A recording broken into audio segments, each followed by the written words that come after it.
নমস্কাৰ মই ছাত্ৰ ছাত্ৰীসকল 2026 বৰ্ষত এছএছ দিয়া ছাত্ৰ ছাত্ৰীসকল তোমালোকে ভাবি আছা নেকি ৰিজাল্টত কিবা খেলিমেলি হৈছে নেকি তোমালোকে লিখিছিলা কিন্তু পৰীক্ষাত বহুত কিন্তু তোমালোকে ভবাতকৈ বহুত কম নম্বৰ পাইছা নেকি এতিয়া কি কৰিবা তোমালোকে সো এতিয়া তোমালোকৰ এটা উপায় আছে বহুত ষ্টুডেণ্ট কিন্তু এবাৰ ফেইল কৰিছে তো তেখেতসকল বহুত চিন্তিত হৈ আছে সো এনেকুৱা চিন্তা কৰিবলগীয়া একো নাই কাৰণ তোমালোকে তাৰ জীৱনৰ পৰীক্ষাত ফেইল কৰা নাই সো এইটো পৰীক্ষা মানে এটা সো পৰীক্ষাটো মানে তোমালোকৰ এটা আৰম্ভণিহে হয় তোমালোকে এইটো মানে একেবাৰে সিৰিয়াছ বুলি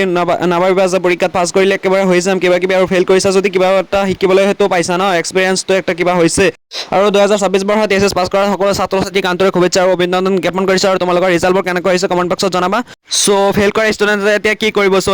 এটা উপায় আছে সো বলা পলম নকৰাকৈ ভিডিঅ'টো আৰম্ভ কৰোঁ দেখুৱাই দিওঁ উপায়টো কি সো মৰমৰ ছাত্ৰ ছাত্ৰীসকল তোমালোকে যেহেতু কাইলৈ ৰিজাল্ট দিছিল 28 এপ্ৰিলে ৰিজাল্ট কালি ৰিজাল্ট দিছিল আৰু তোমালোকৰ ৰিচেকিং কৰাব পাৰিবা সো এটা উপায় হৈছে আৰু স্ক্যান কপি প্লাছ তোমালোকে স্ক্যান কপিবোৰ চাব পাৰিবা ৰিচেকিং কৰি পেলাই যদি কাৰোবাৰ সন্দেহ আছে যে মই বহুত লিখিছিলোঁ কিন্তু ৰিজাল্টবোৰ বেয়া হৈছে বা কিয়নো হ'ল তো তোমালোকে চাব পাৰিবা ৰিচেকিং কৰি সো স্ক্যান কপিও পাবা লগতে আৰু তোমালোকৰ পাৰ সাবজেক্ট ধৰি লোৱা 500 টকাকৈ লাগিব পাৰ সাবজেক্টত application must be submitted within 15 days for the portal open হোৱাৰ পৰা তোমালোকৰ ধৰি লোৱা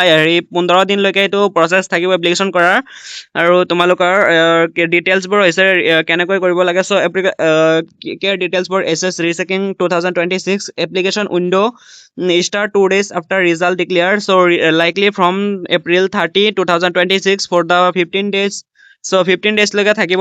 তোমালোকৰ লাইকলি তোমালোকৰ 30 এপ্ৰিলৰ পৰা আৰম্ভ হৈ যাব সো ৰিজাল্ট ডিক্লেয়াৰ হোৱাৰ পৰা 2 দিন মান পিছত সো এইটো 15 দিন লৈকে থাকিব তোমালোকৰ পিছত তোমালোকে অফিচিয়েল ৱেবছাইটত যাবা visit the sec.assam.gov.in আৰু তোমালোকৰ পাৰ সাবজেক্টত 500 টকাকৈ ৰিচেকিং কৰাত লাগিব আৰু স্ক্যান কপিবোৰো দিব প্ৰচেছ হৈছে তোমালোকৰ only online application are accepted covering rescoring of marks totaling and scanned image of answer script so answer script or image board দি দিব আৰু তোমালোকৰ how to apply for SS rechecking তো তোমালোকে কেনেকৈ এপ্লাই কৰিবা তো এক নম্বৰ তোমালোকে অফিচিয়েল ৱেবছাইটত ভিজিট কৰি পেলাই ক্লিক কৰিবা পিছত তোমালোকে 2 নম্বৰত তোমালোকে click the link of apply for rechecking and scan copy of answer স্ক্ৰিপ্টৰ কাৰণে লিংকত ক্লিক কৰিবা ৰিচেকিং কৰা খোল খাই যাব অফিচিয়েল ৱেবছাইটত সোমোৱাৰ পিছত তোমালোকৰ ৰিচেকিং কৰা বুলি অপচনটো 30 তাৰিখৰ পৰা এইটো ওপেন হৈ যাব আৰু 3 নম্বৰ দিছে তোমালোকে এইটো লগইন কৰিবা তোমালোকৰ roll number and registration number দি তোমালোকে এপটোত লগইন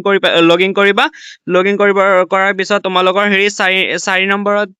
4 নম্বৰত দিছে তোমালোকে select the subject you wish to recheck তোমালোকে কোনটো সাবজেক্টত ৰিচেক কৰিব বিচাৰা সেই সাবজেক্টটো সিলেক্ট কৰিবা পিছত পে ফিজ 500 পাৰ সাবজেক্ট তোমালোকে 500 টকাকৈ লাগিব